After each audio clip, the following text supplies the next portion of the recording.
Hello అండి, welcome to అద్భుతమైన రుచులు సుధా రుచులు. ఈరోజు వచ్చేసి ఉప్పు చేప పులుసు ఒకసారి ట్రై చేయండి. చేప పులుసులు చేస్తాము, అదే డ్రై ఫిష్ ఉప్పు చేప పులుసు ఎలా చేస్తామో చూద్దాం రండి. పోసుకోవాలండి.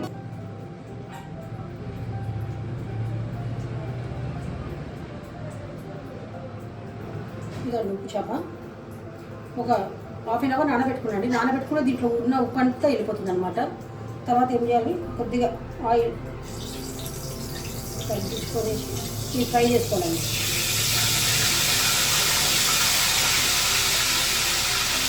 ఇవన్నీ ఇట్లా ఫ్రై అయ్యాయి చూడండి. తీసి మనం పక్కన పెట్టేసుకోవాలి. ఇది వచ్చి 2 ఉల్లిగడ్డలండి.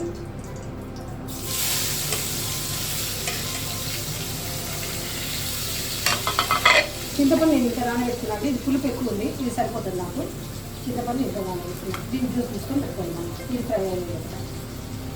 ఉల్లిగడ్డ మంచిగా ఇట్లా ఫ్రై అయింది. ఒకసారి చూడండి. దీంట్లో మనం ఒక 1 స్పూన్ అల్లం వెల్లిగడ్డ ఇట్లా ఫ్రై అయినాక కొద్దిసేపు తర్వాత మనం కొద్దిగా పసుపు 1 టీ స్పూన్, 1 టీ స్పూన్ ధనియాల పొడి, ఉప్పు చేప కాబట్టి 1 స్పూన్ ఉప్పు సరిపోతుందండి. తర్వాత 1, 2, 3 టేబుల్ స్పూన్లు కారం. మంచి కొద్దిగా ఒక 2 మినిట్స్ ఫ్రై చేయాలి. ఇదండి ఇట్లా మంచి ఇట్లా ఫ్రై అయిపోయిన తర్వాత ఇప్పుడు చింతపండు తీసి పెట్టుకున్నానండి. అది వచ్చింది.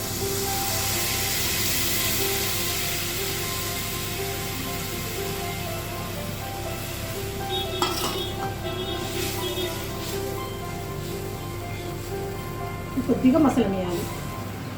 మసిలిన తర్వాత కొత్తిమీర, కరివేపాకు, ఉప్పు చేప వేద్దామండి. ఇట్లా పులుసు మసులుతున్నప్పుడు ఈ ఉప్పు చేప ఇందులో వేసేయాలండి. ఒక 5 నిమిషాలు అయితే ఒక 5 నిమిషాలు అట్లనే పెట్టేసేయాలి. ఇట్లా మసులుతుంది చూడండి. ఇట్లా నూనె ఇట్లా బయటకు రావాలండి. ఇంత నూనె బయటకు వచ్చినప్పుడు అయిపోయినట్లే.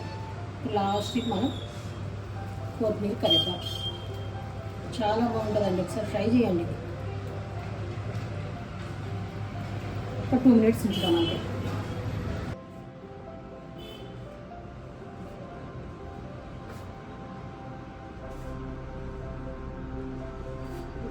వేడి వేడి ఉప్పు చేప పులుసు, వేడి వేడి అన్నం పులుసు రెండు తిన్నాం. వేడి వేడి చేప పులుసు.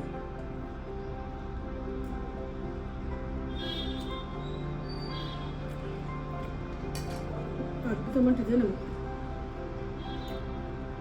నిజం చెప్తానండి. చాలా బాగుంది. ఒకసారి మీరు ట్రై చేయండి. అస్సలు వదిలిపెట్టారు. ఇంకా చేపలు కానీ ఇదే బాగుంటుంది.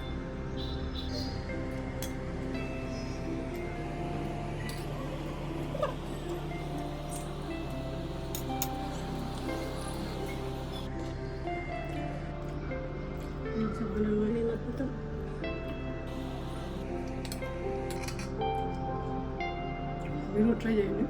చాలా బాగుంది. చాలా అంటే చాలా బాగుంది. సూపర్. చూసినందుకు చాలా చాలా థ్యాంక్స్ అండి. Thank you very much.